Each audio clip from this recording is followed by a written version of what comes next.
na bar gidanmu na je gidan kanwar mama na nan kofar kwaya. To akan hanya ta dawowa wurin karfe 7 na shiga wani nafef ne na iske wata mata a ciki. Mun taho ina kwatancen inda za a kawo ni irin he take nuna min ma'aita ta san wurin.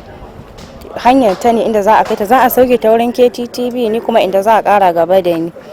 To muna tafiya kawai he naga sun shiga hanyar hilin holo haka. He na ce me za a yi nan, matan ta ce min za ta karba sako ne. To muna tsaya daidai kofar filin polon to tana fita su kuma anan he suka shigo duka ta kofar biyu suka sa ni tsakiya maza. Suna shigowa da zan yi ihu sai ɗayan ya sa min bindiga, ɗayan kuma ya sa min wuka anan suka ce in yi shiru.